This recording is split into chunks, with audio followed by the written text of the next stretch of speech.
Graça e paz, é tão linda essa liberdade que nós temos diante de Deus. Coisa boa ver vocês aqui hoje. Nós estamos fazendo um estudo de um assunto específico, quase que uma obsessão da pregação do Novo Testamento em Cristo. Porque tudo que Deus estabeleceu para nós está num pacote chamado Cristo. E se nós estamos lá dentro desse pacote, nós temos tudo o que está ali.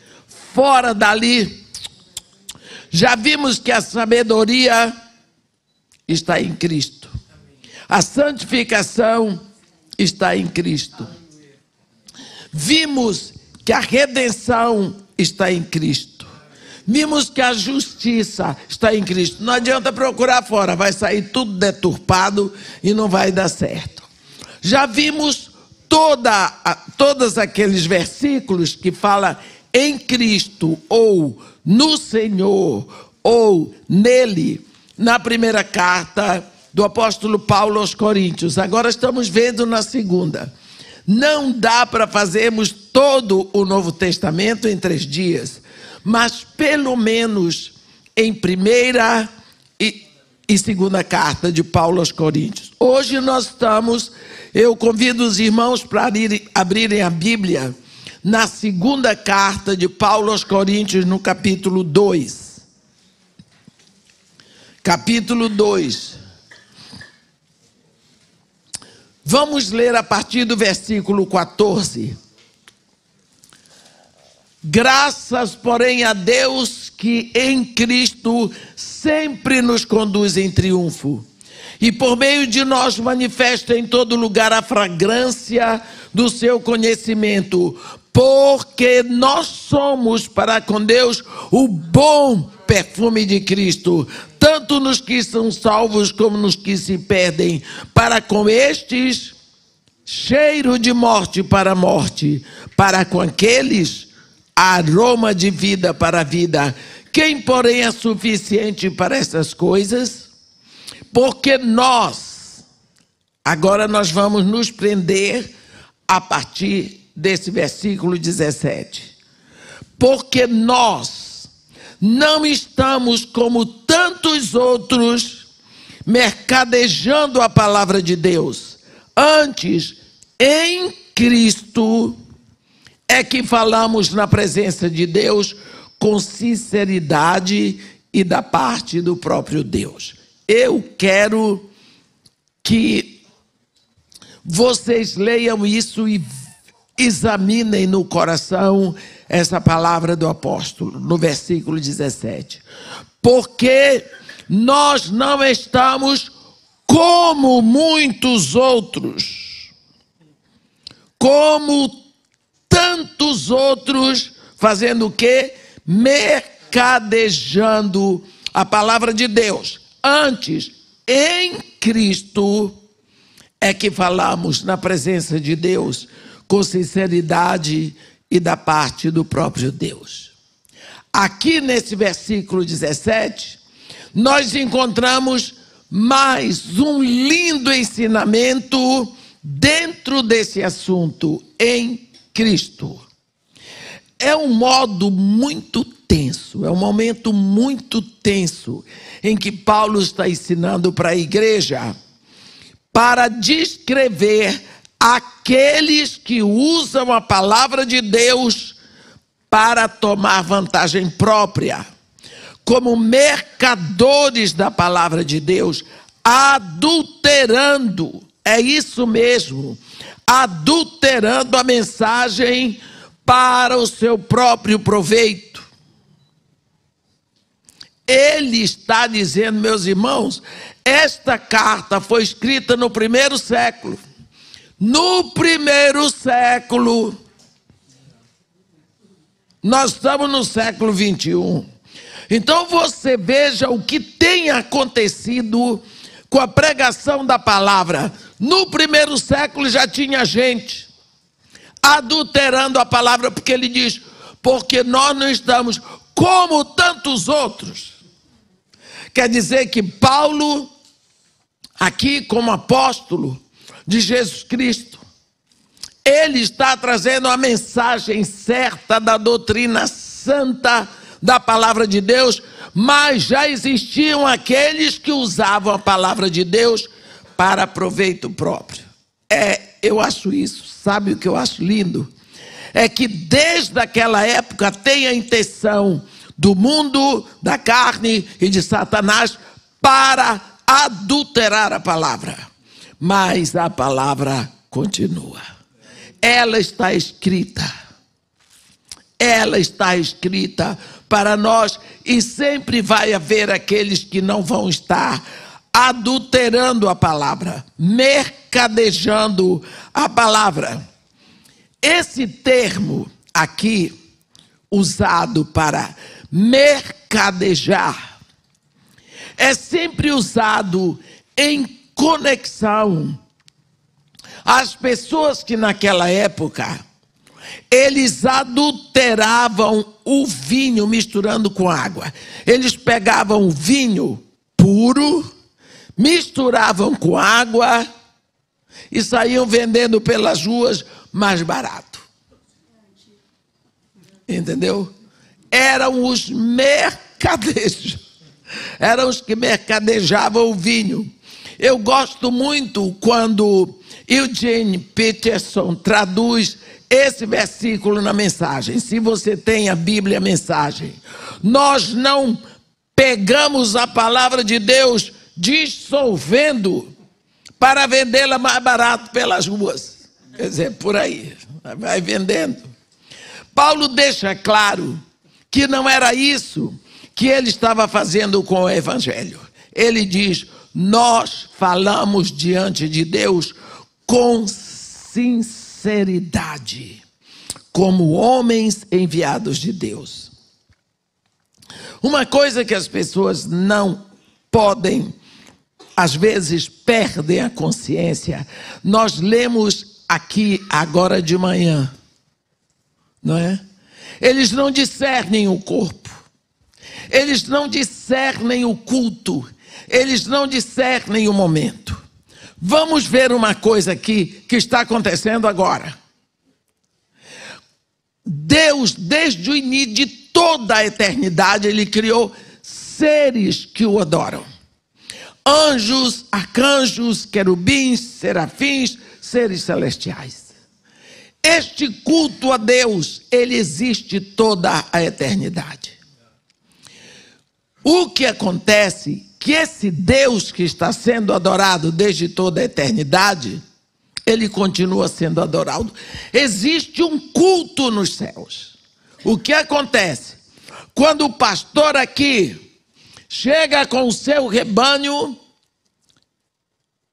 ele se introduz, ele invade com o seu rebanho o culto na presença de Deus. O rebanho está diante de Deus para adorar. Cultuar é adorar. Lembra em inglês como é que chama culto?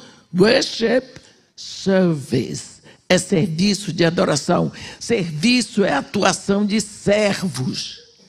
Trabalho é operação de operários. Mas servo presta o serviço à adoração. Então aqui nós estamos diante de Deus. Não existe um Deus lá adorado por querubins, serafins, anjos e arcanjos. E outro aqui para nós não é o mesmo. Nós invadimos, nós estamos presentes com toda a igreja que está cultuando neste momento, junto com todos os seres celestiais. Tudo que se passa aqui se passa diante de Deus. A oferta que você entregou, o hino que você cantou, a palavra que foi dita, a ceia é o mesmo corpo, mas a palavra que está sendo pregada é a palavra de Deus diante de Deus. E nessa hora o Espírito toma isso e vai aplicando ao coração de cada um. É o Espírito, meus irmãos. quando a palavra de Deus é pregada, o Espírito toma autoridade sobre ela. O Espírito não toma autoridade quando o pregador fala abobrinha o que ele quer, mas quando a palavra de Deus é pregada. Então, quando nós pregamos, nós precisamos ter consciência de que aquela palavra que nós estamos pregando diante de Deus e vamos responder por ela. Cada filho de Deus saiu de casa hoje. Ninguém veio aqui porque é fácil. Você teve que levantar de um dia de trabalho, que cama boa, a semana toda de trabalho. Vocês se arrumaram, vocês vieram para cá. Que tal chegar aqui para ouvir a abobrinha? Não, vocês são filhos de Deus. E Jesus Cristo é muito claro: o que fizerdes ao menor dos meus, é a mim que fazes.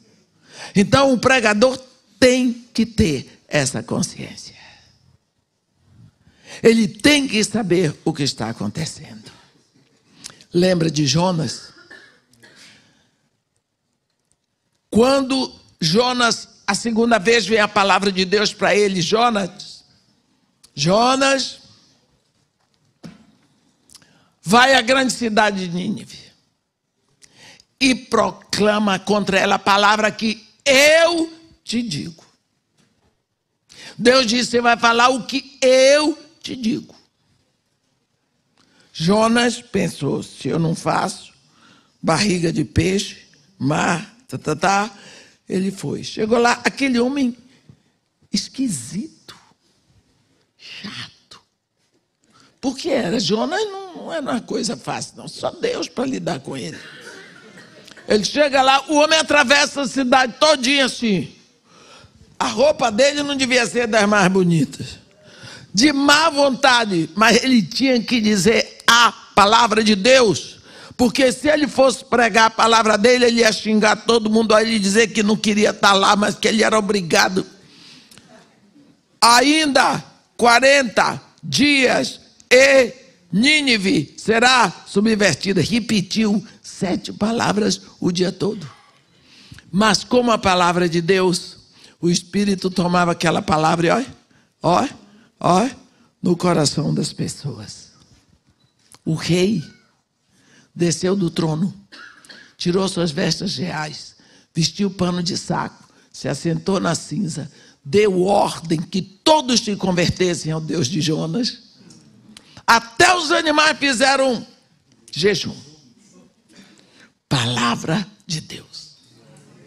O Espírito Santo vai. Lembra de Pedro na casa de Cornélio? Pedro falou, começou a anunciar Cristo lá no capítulo 10 de Atos, versículo 44, o Espírito Santo. Pedro falava quando o Espírito Santo começou a se derramar ali. Presta atenção a uma coisa: quando a palavra é de Deus, nós falamos com sinceridade diante de Deus. Eu preciso dessa consciência quando eu estou pregando. Saber que o que eu estou dizendo diante de Deus. Lembra de Elias? Capítulo 17, 1 de Reis. Quando Deus manda Elias a falar com o rei Acabe, Elias chega diante do rei e diz assim: rei, Deus em cuja presença eu me encontro, te diz. Então ele tinha noção de que ele não estava falando só o rei Acabe e eu ouvir, mas ele estava consciente da presença de Deus. Então Paulo está dizendo isso aqui para os irmãos de Corinto: nós não pregamos a palavra de Deus, nós não pegamos a palavra de Deus e a dissolvemos para vendê-la mais barato pelas ruas. Nós falamos diante de Deus com sinceridade, com retidão, como homens enviados de Deus. Ai de mim que chegue aqui sem a consciência de que eu tenho que trazer a palavra de Deus. Esse versículo é muito profundo, meus irmãos. É muito intenso, especialmente para aqueles que são chamados a pregar a palavra. Um pregador que usa o púlpito e apresenta a palavra de Deus, mas lá no coração está mais interessado no quanto o sermão dele vai render para o seu bolso, ou se a congregação gostou do seu estilo, da sua eloquência, se a sua proeza homilética impressionou, está desonrando o trabalho com a palavra. Hoje eu estou falando especificamente para vocês jovens que têm um chamado. Eu estou falando, quando eu estava escrevendo aqui, eu estava pensando nos jovens, porque os exemplos que vocês têm hoje é de que vocês têm que brilhar. O pregador tem que brilhar para chamar a atenção da palavra, não, para chamar a atenção para ele mesmo. Porque os exemplos que esses jovens têm hoje são péssimos. Vocês podem estar na igreja o tempo todo, vocês não vão para boate, vocês não vão para prostíbulo, vocês não vão pelas ruas, mas aqui vocês podem ter o ministério de vocês assassinado pelos exemplos que vocês veem dentro da igreja, pelos mais velhos que já estão adulterados no seu coração. E vocês vão aprender o tal do coach, para vocês saberem manejar as coisas aqui dentro da igreja.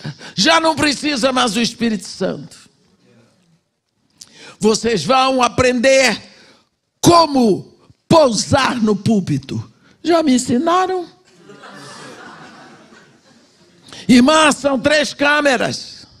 Quando a senhora estiver falando, a senhora entra assim. Quando a senhora for olhar para o lado de cá, a senhora vira o corpo para a direita e olha para a esquerda.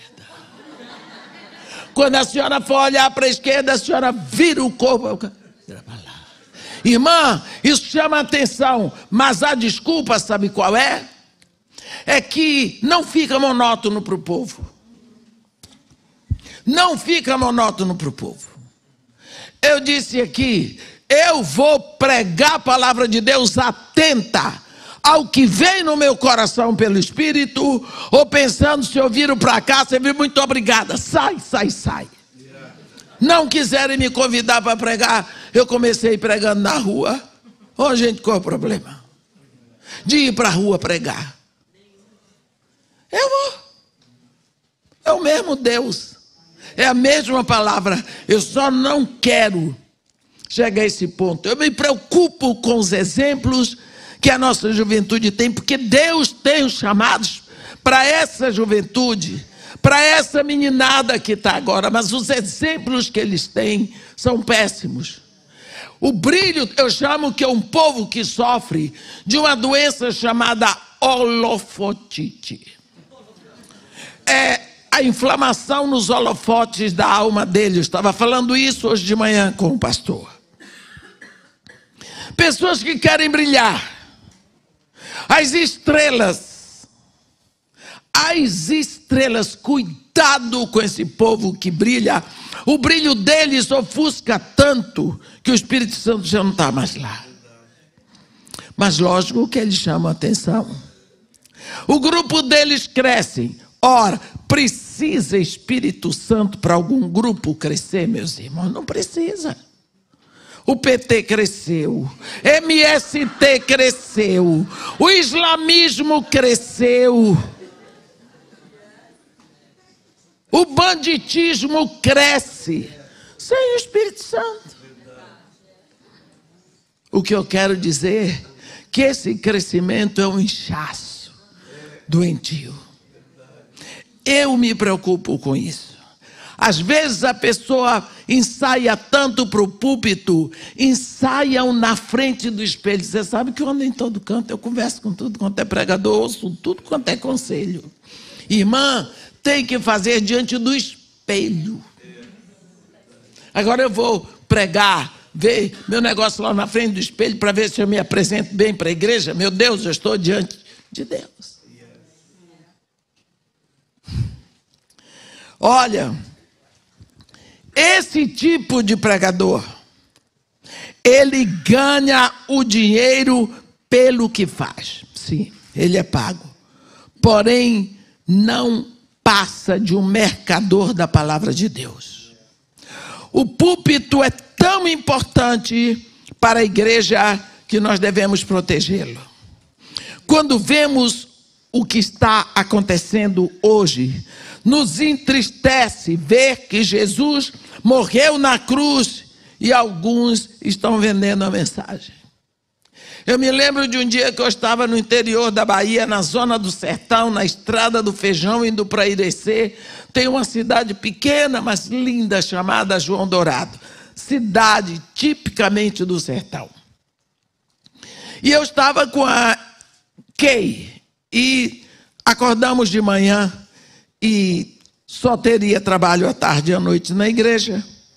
Aí era uma sexta-feira, nós saímos para dar uma voltinha, porque perto da igreja tinha um cemitério. E sabe aquele cemitério de interior? Vocês já esqueceram como é, mas é tão bucólico. Tem plantas lá dentro, árvores que cresceram, não tem grama, é só terra, é só chão batido. E nós subimos assim, tinha uma igrejinha dentro do cemitério, com um campanário lá em cima, e tinha uma cruz. O que nos chamou a atenção é que a cruz era quase do tamanho da igreja. E a gente ficou olhando, e a Kay estava falando da vida dela na Inglaterra, lá em Northampton, e a gente estava naquela conversa, e nós observamos que lá, aos pés da cruz, ali na cruz, tinha um pássaro. Tinha um pássaro. E de vez em quando ele ia, porque perto tinha uma árvore, vinham uns bichinhos, ele ia lá, bicava o bichinho, trazia e comia. E ele voltava lá para a cruz. Daqui a pouco ele ficava, via outro, ele ia lá, bicava e voltava. Eu estava me lembrando desse pássaro. Eu não sei qual é o pássaro, que eu só conheço beija-flor, canário da terra e cardeal. O resto para mim é pássaro. Então, quando eu estava preparando essa palavra, aqui desse versículo 17, 2 Coríntios 2, eu estava me lembrando daquele passarinho. Tem gente que usa a cruz para ganhar. Eles usam a cruz para ganhar, para encher a barriga, para se alimentar, mas não da cruz. A cruz é o ponto de onde eles partem. Eles usam a palavra de Deus, eles viram e mexem para vender. Porque quem é que vai ter trabalho numa igreja se não citar um versículo daqui, outro dali, não importa o que aconteça, mas não tem intimidade com Deus. Cuidado com isso. Principalmente você, jovem, que tem um chamado. Ganham dinheiro, sim, pelo trabalho que fazem, como os mercadores de vinho adulterado. O púlpito é uma palavra que só tem uma vez em toda a Bíblia. Neemias 8, versículo 4. De tão importante que é. Alguns pregadores usam a cruz para conseguir ganhar mais. Eles podem trazer lágrima nos olhos das pessoas. Eles emocionam as pessoas. quando eles falam com eloquência sobre o homem que morreu na cruz do Calvário. Mas enquanto isso, eles incham de orgulho pelo efeito das suas palavras no coração da congregação. Esses pregadores mercadejam a palavra de Deus. Em contraste com isso é que Paulo de Tarso fala aqui no versículo 17. Em Cristo, nós falamos perante Deus com sinceridade. Se você está em Cristo, tudo que flui de você vem de Cristo. E Cristo e Deus são um só. Quando pregadores falam neles, são comerciantes. Quando o pregador fala o que é dele, ele é mercador da palavra. Mas quando ele fala em Cristo, ele é profeta. Se a pregação sai do pregador que está em Cristo, consciente de estar em Cristo, é profético. Mas se não é, ele está fora, ele é mercadejoso. Ele está mercadejando. 2 Coríntios 17. Mas se alguém está lá em 5, mas nós ainda não chegamos lá. Está dizendo, mas se alguém está em Cristo, é nova criatura. Não é? É nova criação. Essa expressão em Cristo nos diz que quando estamos unidos a Cristo pela fé nele, nós sentimos que somos uma nova criação. Um grande comentarista da Bíblia, ele diz que os 3 maiores milagres da Escritura, ele diz que são 3, mas eu tenho um quarto. Ele diz, é a criação física original. Segundo, é a introdução de Cristo na história. E o terceiro, o milagre do novo nascimento. Ainda assim, eu acrescento que é o milagre da libertação dos israelitas do Egito. A menção da criação, dada lá em Gênesis, nós precisamos pensar nela hoje. Eu esqueci de dizer, eu estou em 2 Coríntios 5, 17.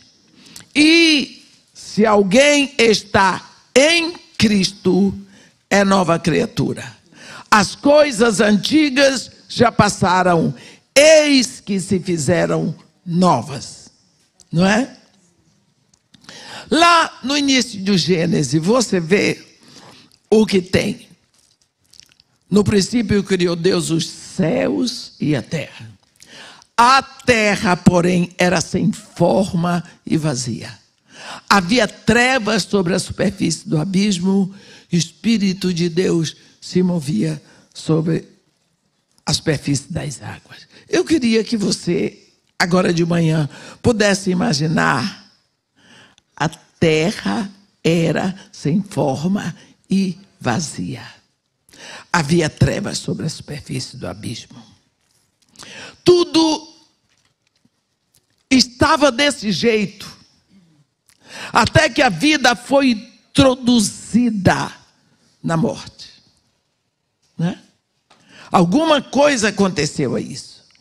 E isso ali, você pensa, até que vem a palavra. Tudo muda. Não é? Pense bem nessa situação. Isso é uma imagem, meus irmãos, primeira do coração do homem. Deus está dizendo o que ele vai fazer. Você lembra? Olhe, lá em Apocalipse 13, está dizendo assim, que vão adorar a besta todos aqueles cujo nome não está escrito no livro da vida do Cordeiro que foi morto desde a fundação do mundo. Olha, na fundação do mundo, Deus já sabia que o Cordeiro ia ser morto. Então, essa descrição de Gênesis já está apontando para o coração humano. Não é? Isso é uma imagem do nosso coração antes de entrarmos em contato com Cristo. Sem forma. O nosso coração não tinha uma forma. E era vazio. Não tinha senso. A vida não fazia senso. Era só interrogações. Ninguém tinha medo de tudo. Porque tudo podia acontecer. Para onde vai? O que acontecer? Era só preocupação. Não tinha objetivo. Não tinha direção. Era numa situação de caos que estava a nossa vida. E procura no espiritismo, e procura na macumba, e procura no não sei o quê. Se segura de todo jeito, porque aqui está vazio, não tem nada. Em busca de alguma coisa que me dê segurança. Não fazia sentido. Era treva. Você olhava para frente, só tinha treva. Não sei o que vai ser do amanhã. Só que você continua não sabendo, mas você sabe que o amanhã está seguro. Porque está na mão de Deus, que é seu Pai, e você está nele. Entende? Olha, era só penumbra no seu coração. Sem esperança. Tropeçando sim, aqui e ali, numa noite espiritual completa. Isso é que leva as pessoas a irem buscar macumbaria, respostas, cartas, búzios e todo tipo de espírito de adivinhação, e são enganados por causa das trevas espirituais. Nós sabemos que se Cristo não preencher esse vazio do coração, algo lá de fora, contrário a Deus, vai preencher. Quando lemos o primeiro capítulo de Gênesis, nós descobrimos que um evento sobrenatural aconteceu enquanto o Espírito de Deus se movia sobre a superfície da escuridão. Quando o Espírito de Deus se movia sobre esse vazio, desse universo sem sentido, o Espírito de Deus se movia ali, aconteceu um evento espetacular. Do caos nasceu o cosmos. Como foi isso? O Espírito de Deus se movia sobre a superfície das águas e Deus disse: vem o verbo, haja luz. Começa o cosmos. Era só caos. O que foi que entrou ali que acabou com o caos? A palavra.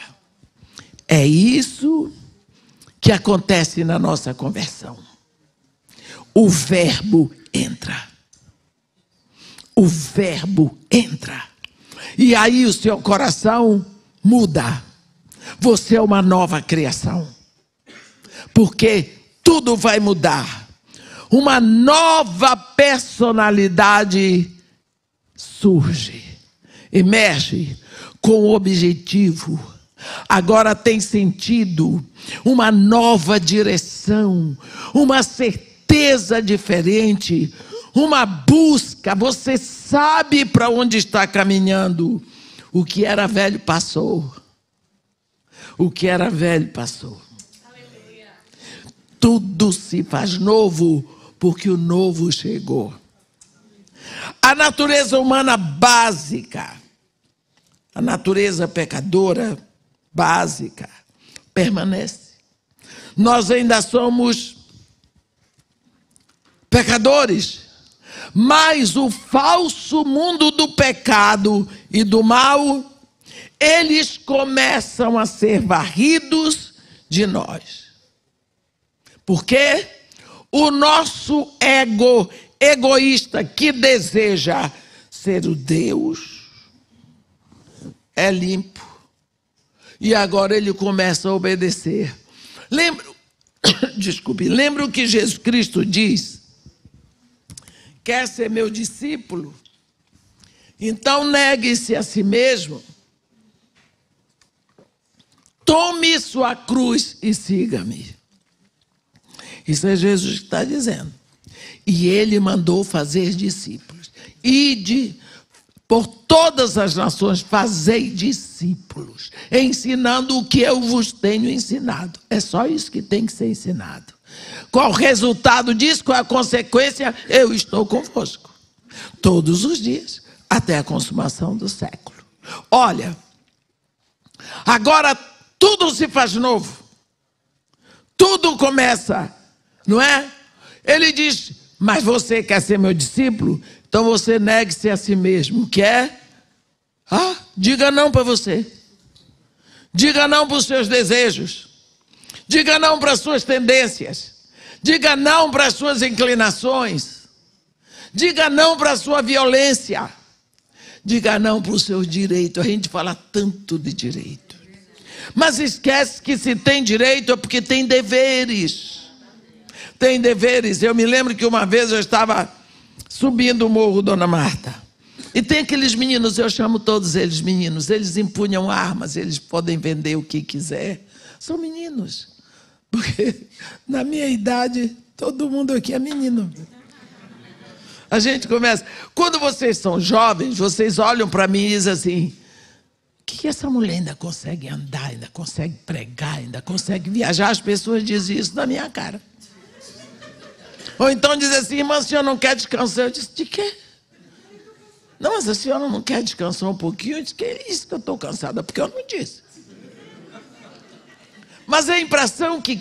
Eu me lembro, quando eu era jovem, qualquer pessoa de 45 anos para mim era velha. Eu achava a mamãe velha. Então eu fico imaginando o que o povo pensa de mim. Eu vejo a Ângela correndo para pegar minha bolsa. Eu digo, minha filha, o que foi? Você está passando mal. Entendeu? Tire o seu ego do lugar. Ele diz, você quer ser meu discípulo? Então negue-se a si mesmo. Diga não. Eu estava subindo o Morro Dona Marta. Assim, quando o Morro Dona Marta não tem rua. Quando começa a favela, tem assim um paredão. Aí só tem escadinhas assim, umas delas bem estreitas. Mas aqui, aonde eu sempre botava o meu carro lá, tem um paredão. Eu cheguei lá, acho que era uma terça-feira, eu tinha voltado de viagem na segunda. Eu vi os meninos todos sentados nos degraus que tem aqui. E lá na frente tinha um pintado de cal, o paredão, e umas letras bem vermelhas. Ninguém é obrigado a isso. Escrito, artigo não sei o que dos direitos humanos. Mas direito estava desse tamanho a letra. Direitos humanos. Ninguém é obrigado. Eu não me lembro do verso. Bem, eu olhei, mas eu estudei teatro um pouco, viu? Na Escola de Teatro de Salvador. Aí a artista voltou. Naquela hora o espírito da artista voltou. Eu fiz aquilo. Na hora me veio no coração, eles estão todos olhando para mim. E eles querem que eu veja o negócio. Estacionei o carro devagar, fechei. Aí eu cheguei para trás assim. Eles estão todos aqui. Olhei para eles. Oi, tia, oi, tia. Eu disse, minha filha, mas que negócio bonito esse daí, hein? Que maravilha. Quem foi que fez essas letras com um desenho tão bonito? Foi diarreia aqui, porque cada um tem, não foi diarreia aqui. Aí eu disse, menino, que dom que você tem, que Deus lhe deu, diarreia. Porque isso Deus deu para você no ventre da sua mãe. Quando Deus estava tecendo você no ventre da sua mãe, Ele lhe deu esse dom. Eu não tenho. Se eu for desenhar aquele chapéu, que tinha um guerrilheiro lá, sim, com aquele chapéu, eu disse, se eu for desenhar esse chapéu desse guerrilheiro, ninguém vai saber se é uma panela de pressão, se é um bujão de gás, porque eu não sei. Eu não tenho o menor dom nos meus traços. Que maravilha! Aí, menino, fico lá. Aproveitei para pregar o dom de Deus, mas tem que ser rápido. Porque quando a pessoa não está em Cristo, você vai falar de Jesus, tem que ser rápido, para que a atenção dele continue com você. Não pode demorar muito, não. Isso eu aprendi em Singapura. Aí, eu disse, mas aí, diarreia, quando é que você vai continuar? Continuar o quê? Eu disse, para fazer, meu filho. Ele disse, ok, tia, mas está pronto. Eu disse, tá não. Você não botou lá o artigo dos direitos humanos? Foi. Eu disse, agora você tem que botar ali o artigo dos deveres humanos. Ele tomou, e tem? Eu disse, tem, filho, todo. Aonde tem direitos, tem deveres. É. Os deveres é que lhe dão direitos. E os direitos criam em você os deveres. E quanto maiores os direitos, os deveres são intensos. Expliquei um pouquinho para eles sobre direitos e deveres, não gostaram. Ninguém gosta. Eles são pessoas. Quando Jesus Cristo diz, você quer ser meu discípulo, negue-se a si mesmo. Não pense nos seus direitos. Pense nos seus deveres. Porque agora você foi chamada para uma nova situação. Agora você tem direito a tudo que é de Deus. A tudo na eternidade. A tudo que Jesus fez. Até tem os direitos de Jesus. Todos. Mas isso lhe dá os deveres de Jesus. De ser obediente até a morte na cruz. Agora os seus deveres são outros. Deixe os seus direitos, porque agora você tem outros que lhe trazem deveres. Primeiro dever, tome sua cruz. Os direitos que você tem em Cristo lhe dão dever da cruz. Quem é que vai carregar uma cruz? Acha que carregar a cruz é brincadeira? Quem que carrega a cruz se não for para ser crucificado nela? As pessoas têm pregado o evangelho de água com açúcar. O evangelho da graça barata. Eles não falam isso que está escrito porque eles estão mercadejando. A pregação, um dia eu estava pregando, um rapaz aqui na minha frente diz assim, é só borracha. Eu fiquei conhecida como uma pregadora que é só borracha. Lá na Ministério Internacional Filadélfia, em Caxias, ali em Santa Cruz da Serra, a irmã chegou, irmã, é só borracha. Mas gostam de mim. Eu digo, gente, me ensina como pregar diferente. É porque eu enxergo, não é isso que está escrito. Pastor, não é isso que está escrito aqui. Não é, não é. O que é que eu vou falar? Eu não vou agora, depois de velha, comprometer a minha vida para pregar o que é bonito. De mim vocês não vão ouvir. E eu espero que nunca ouçam essa mentira aqui desse púlpito. Não é? Olha, nós estamos em Cristo. É tão sobrenatural quanto o que aconteceu na criação, no original. Teve um momento da grande explosão. Teve um momento em que o nosso coração, que estava no caos, se tornou criação. tradução. Porque enquanto estava no caos a terra, nada foi criado na terra. Ela era sem forma, ela era vazia. Quando vem a palavra, Deus começa a criar. Haja luz, haja separação, produza a terra. Agora você pode produzir. Agora a sua vida pode ser produtiva, porque faz sentido. Agora dá sentido. Deus não cria nada na terra enquanto era o caos. Deus não produz nada para o reino na sua vida enquanto você está fora de Cristo. Não há. Não há. Nós vemos isso muito claro. Olha, não pode ser essa situação de ser uma nova criatura, não pode ser pesada por fatores psicológicos. Isso pode acontecer, meus irmãos, com qualquer pessoa. Porque toda pessoa que nasce aqui neste mundo, o coração é um caos. Pode acontecer com você, se você permitir. Você pode entrar num novo mundo, um mundo de paz, um mundo de alegria, simplesmente abrindo o seu coração ao Espírito Santo e convidando Jesus para entrar na sua vida, para estar no centro da sua vida.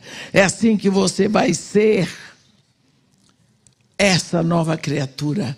Você vai ver o novo tomar o lugar do velho. Quando eu digo que eu não gosto de velho, é por causa disso. O velho não tem vida. Não é, eu não gosto de velho, eu gosto de criança, eu gosto de jovem, eu gosto de movimento, eu gosto de vida. Não tem aquelas pessoas que estão assim, como vai, dona fulana? Eu vou indo. Todo ano está indo, mas nunca vai.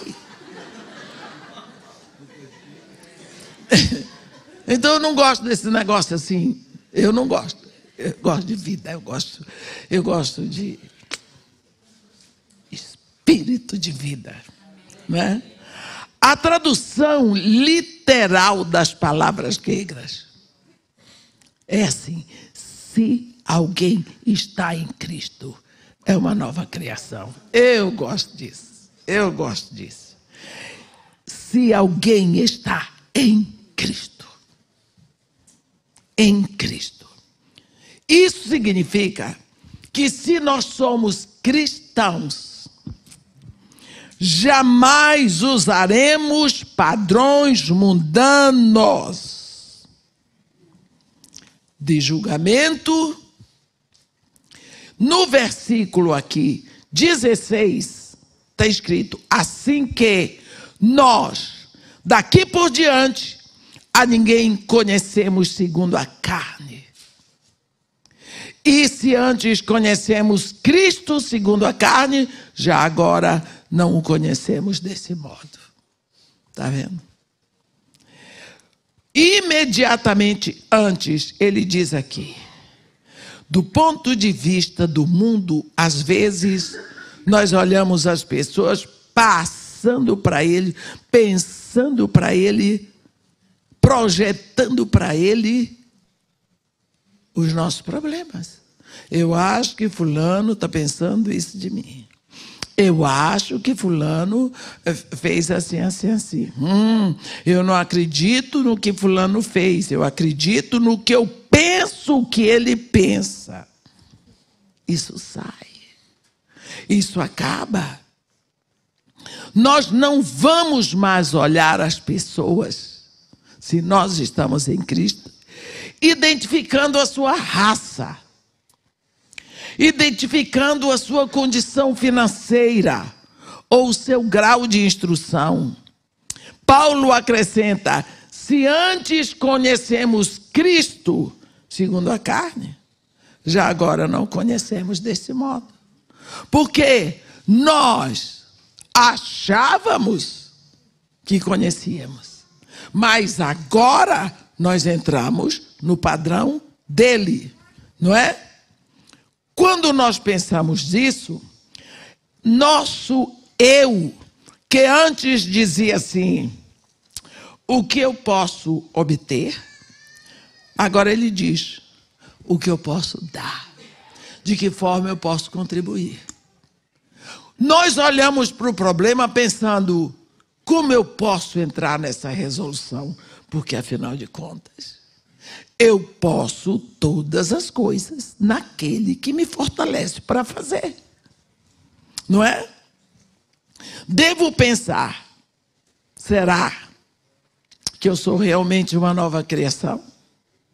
No versículo 19, aqui do capítulo 5, está escrito, a saber, eu vou ler desde o versículo 18, tá bom?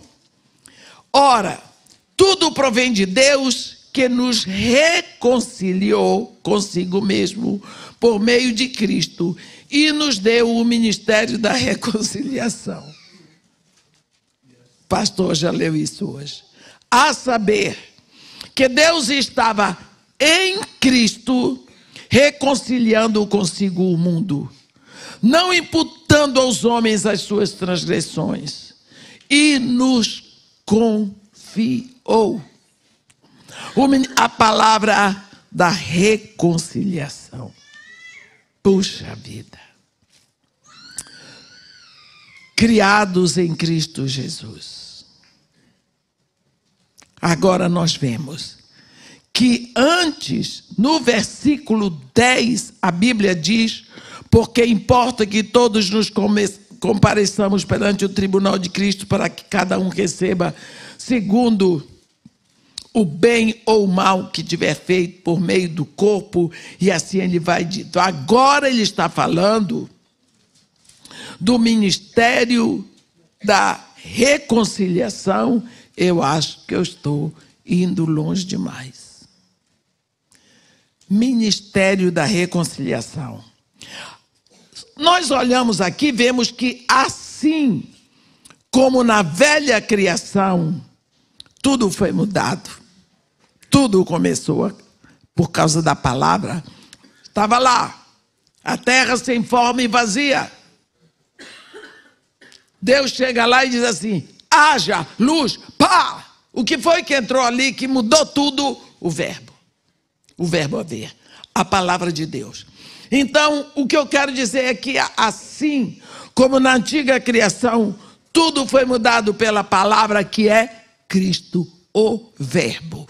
O verbo de Deus, a palavra de Deus, a comunicação de Deus é Cristo. Por isso que João começa o seu evangelho dizendo, no princípio era o verbo. E o verbo estava com Deus. E o verbo era Deus. Ele estava no princípio com Deus. Todas as coisas foram feitas por intermédio do verbo, da palavra. E sem ele, nada do que foi feito se fez, porque a vida estava nele. E a vida é a luz dos homens. E quando a luz resplandece nas trevas, nos caos, as trevas não subsistem. Assim também agora vai acontecer conosco. Jesus é o único que estabelece essa mudança nos nossos corações, meus irmãos. Deus nada faz se não fizer através de Cristo, porque esse é o nosso Deus. É um só Deus, é uma trindade. Esse versículo 19 aqui mostram Deus e Cristo em uma só proposta de redenção. É tão bom aprender essa lição aqui, de que Deus estava em Cristo reconciliando o mundo para si. Você vê João 3,16, Deus amou o mundo de tal maneira que deu o seu Filho unigênito. Ele estendeu Cristo. Venha. Ele estendeu a destra de misericórdia, dando o seu Filho.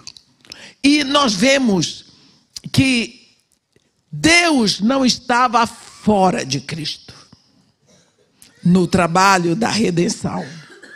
Nossa salvação é a íntima expressão do coração da Trindade. Deus pensou, Jesus Cristo fez, o Espírito Santo selou e escreveu.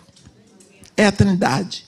Embora o diabo tenha lutado contra, louvado seja Deus, que Deus já fez tudo, está pronto. Quem é que pode? Com Deus. Isso é uma segurança. Não pode. Logo que o homem cometeu o primeiro pecado, Deus começou a sofrer. Porque essa é a verdadeira natureza de Deus. A natureza do amor. Tomar a dor dos seus amados para si mesmo. E Deus conhece o âmago da dor, do sofrimento que veio para a humanidade através do pecado. Meus irmãos, nós, de tão mortos que ficamos pelo pecado, porque nascemos no pecado. A Bíblia diz, em pecado me concebeu minha mãe. Nós nunca soubemos o que é e como é difícil e doloroso ser pecador. Nós nunca gememos porque somos pecadores, porque nós nunca sentimos. Já nascemos pecadores. Você vê um porco enfiando o focinho, a boca e tudo na lama, você diz, mas que bicho nojento. Mas ele não sabe, porque ele já nasceu com aquela natureza. Assim nós nunca podemos gritar. Você vê que lá na cruz, quando Jesus, que nunca pecou, ele nunca esteve separado do Pai. Quando ele toma todo o pecado da humanidade sobre si, ele se torna uma pústula de pecado. Naquela hora, você lembra que ele lá no início, quando ele desceu do jantar da Páscoa, ele desceu cantando o grande Halel com os seus discípulos, e ele foi para o jardim do Getsemane. Ali começou a grande agonia. 3 vezes ele fez a mesma oração ao Pai. Pai, se for possível, afasta de mim esse cálice. Não seja feita, porém, a minha vontade, mas sim a tua, porque estás nos céus. A Bíblia diz que Deus mandou um anjo que o consolava, mas Deus disse não para ele. Muitas questões sobre que cálice era esse. Uns dizem que era o cálice do sofrimento na cruz, mas não era. Porque lembra quando Pedro tentou dissuadir Jesus da cruz, ele disse, arreda Satanás. E quando ele ia subindo para Jerusalém com seus discípulos, ele foi enfático, claro, reto. Ele diz, é necessário que o Filho do Homem ascenda a Jerusalém para sofrer muito na mão das autoridades, para ser preso, julgado, condenado, crucificado e morto. Ele sabia. O objetivo de Jesus, o escopo, a missão dele era a cruz, e ele veio e ele queria. Então, não era esse o cálice que ele queria, que ele não queria beber. Outros dizem que era a humilhação moral e emocional da cruz. Porque todos nós sabemos que todo crucificado e todo apedrejado, eles iam sem roupa. E eu vou dizer uma coisa para você. Por mais perverso que seja um homem, estou falando de homem normal, ele não quer ser exposto sem roupa. Você vai acontecer isso mais na vida de mulheres, mas homem não. O homem não expõe o corpo assim. Homem. Estou falando de homem. Agora, pensa há 2000 anos atrás. Um homem, um mestre, levantado, exposto sem roupa, diante das mulheres que o seguiam, da mãe, das irmãs, dos irmãos, dos amigos e dos inimigos, exposto. Se vocês verem o lugar onde provavelmente era o Gólgota, que é o Calvário, o monte aonde ele foi, fica assim exposto para a rua, levantado. Já naquela época do Império Romano. Ali. Além do mais, Jesus jantou a Páscoa. Ele comeu cordeiro, ele comeu os pães asmos, ele comeu as ervas amargas, ele bebeu das 4 taças. Ele é homem. Dali ele foi preso. E preso foi levado para Pilatos, de Pilatos para a casa de Anás, que era sogro de Caifás. Da casa de Anás ele foi para a casa de Caifás, sumo sacerdote, voltou para Pilatos. De Pilatos ele foi para Herodes, voltou para Pilatos, para ser crucificado de manhã. Aos chutes, aos tramulhões, aos pontapés. Você acha que algum brutamonte daquele disse assim: ei, Nazareno, você não precisa ir no banheiro? Lógico que ele precisava. Mas tudo tinha que ser feito em público, para que ficasse provado que ele não era filho de Deus. Passou por isso tudo. Então, alguns, por causa disso, acham que o cálice que ele não queria beber era esse, mas não era. Vamos ver que cálice é esse. Lembra que lá no início, quando a Bíblia diz assim, que Deus diz: haja luz, e houve luz. Em seguida, ele diz: haja separação entre luz e trevas. Deus ordenou separação. Está ordenado. A palavra de Deus é eterna. Nunca vai haver comunhão. Paulo diz isso, que comunhão pode haver entre luz e trevas. Não tem. Agora, se nós passarmos lá para a cruz, você vai ver que Jesus, todo o tempo que ele esteve na cruz, ele esteve diante do Pai. A primeira palavra que ele diz na cruz é: Pai, perdoa-lhes, eles não sabem o que fazem. E a última foi: Pai, nas tuas mãos eu entrego o meu espírito. O tempo todo diante do Pai. Ele falou 7 vezes quando estava na cruz. Isso é chamado os 7 gritos da cruz, ou as 7 palavras da cruz. Mas, na primeira carta de João, capítulo 1, versículo 5, está escrito: Deus é luz, e nele não há treva alguma. Deus é luz, mas pecado é treva. Jesus Cristo está diante do Pai. Chega a hora que voluntariamente ele tem que beber todo o cálice da morte, do pecado, da maldição. Quando ele bebe todo o nosso pecado, toda a nossa maldição, ele se transforma numa pústula de pecado. Ele é treva, mas o Pai é luz. Deus disse: haja separação entre luz e trevas. E quando Jesus Cristo, agora que é treva pura, ele não vê mais o Pai, aí vem a grande agonia. A grande agonia não foram os pregos que trouxeram. A grande dor foi a separação.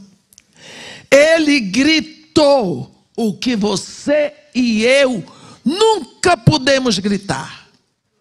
Ninguém jamais sentiu essa dor, para gritar essa dor. Porque a partir de Adão, todos nasceram separados. Então isso nunca causou para nós a dor da separação, mas para Jesus. Nós estávamos tão mortos nos nossos pecados e delitos, que nem essa dor podíamos sentir. Ele gritou: Eli, Eli, lama sabachthani.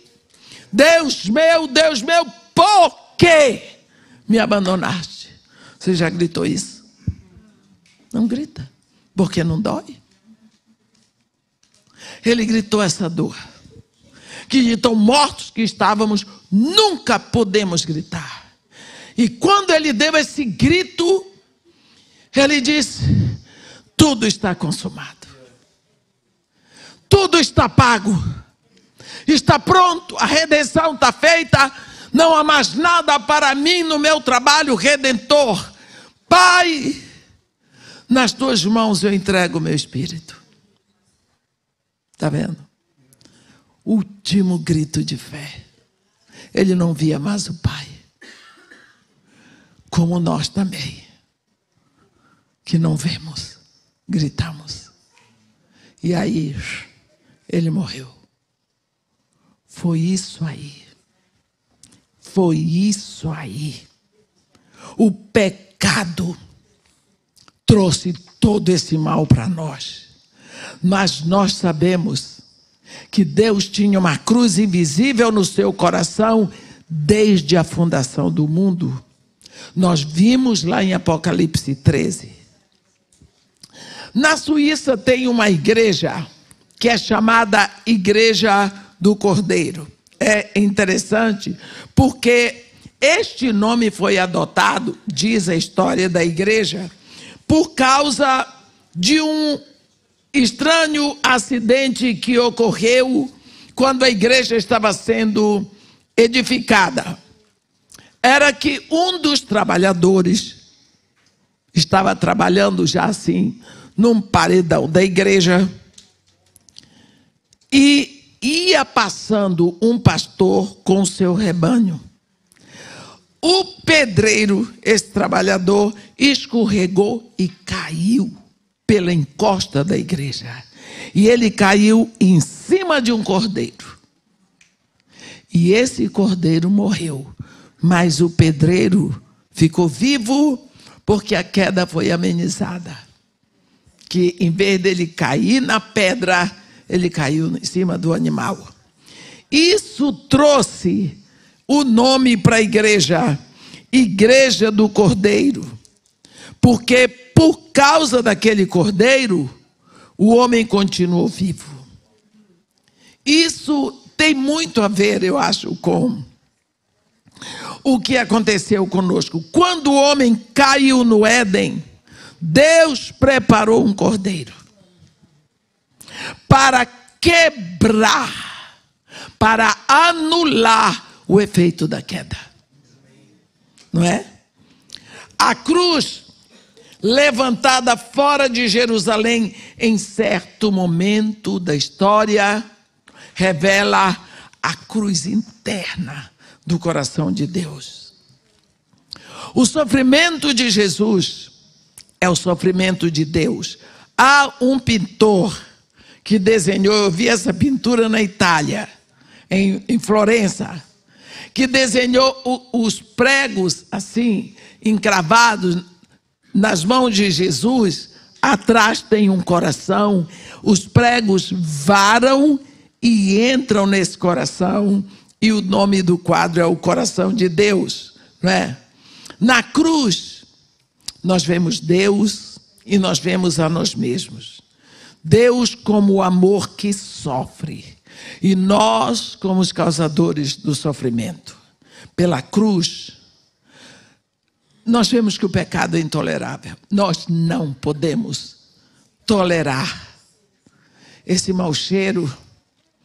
A Bíblia diz que aquele que é nascido de Deus, aqueles que estão em Cristo, ele não vive na prática do pecado. Ele pode até pecar, mas imediatamente se arrepende. Porque ele não pode continuar nesse pecado. Quando nós vemos aqui, no versículo 19, a segunda parte do versículo, nós vemos: e nos confiou a palavra da reconciliação. Será que existe alguma diferença entre mensagem de reconciliação e ministério de reconciliação? Sim. A mensagem nós proclamamos verbalmente, mas o ministério nós vivemos. É uma mensagem vívida. É uma mensagem que as pessoas vão ver na nossa vida, no nosso caminhar, no nosso estilo. Na mensagem, nós falamos, mas no ministério nós fazemos. Nós fazemos. O que Jesus fez, nós vamos fazer. Tomamos o sofrimento dos homens para nós. A palavra se faz carne em nós, porque nós estamos em Cristo. Temos que estar preparados para sermos curadores de feridas. Veja, Deus toma corações derramados que se expressam para emendar o mundo, não é? A esperança do mundo está nas mãos daqueles que invadem as dores dos outros e as trazem a Deus por meio da oração. Não apenas isso, mas suprindo o que é necessário. Eu me lembro de uma vez que ia ser a Páscoa, e eu me lembrei das crianças do Vale do Jequitinhonha. Eu gosto de criança. E eu liguei para o pastor Tinoco e disse: pastor, quando é que o senhor vai de novo para lá? Pastor Tinoco tem um ministério lindo ali no Vale do Jequitinhonha, onde as pessoas vivem abaixo da linha da miséria. De uma hora para outra, minha cabeça foi lá atrás. Quando eu era criança, eu tinha loucura por biscoito de maisena e leite com Nescau. Mas o biscoito era contado. E eu queria comer mais, e não podia.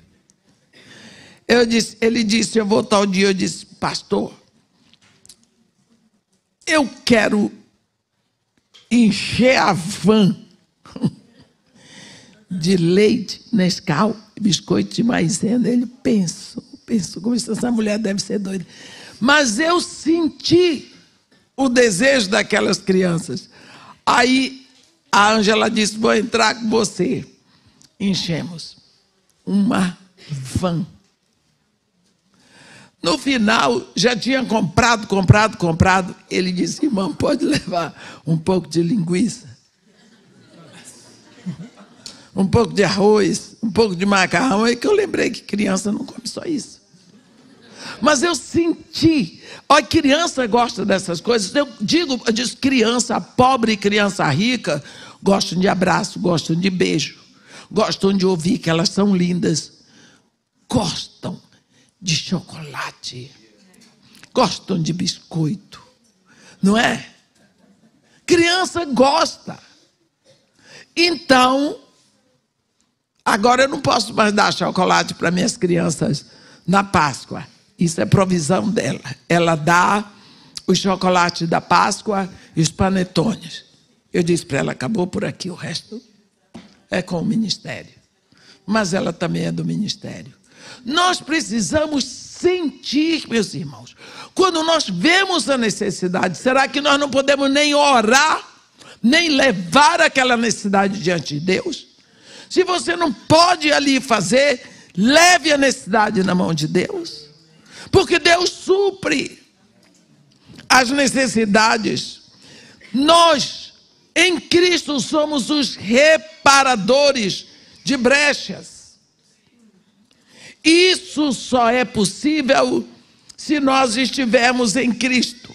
Aqui, em Colossenses, no capítulo 1, versículos 21 e 22, diz assim: e a vós outros também, que outrora éreis estranhos e inimigos no entendimento pelas vossas obras malignas, agora também vos reconciliou no corpo da sua carne, mediante a sua morte, para apresentar-vos perante ele santos, inculpáveis e irrepreensíveis.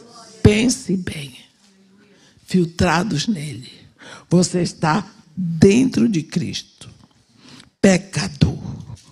Quando Deus olha para você, o que ele vê? Cristo. Cristo. Vocês lembram? Veio isso no meu coração.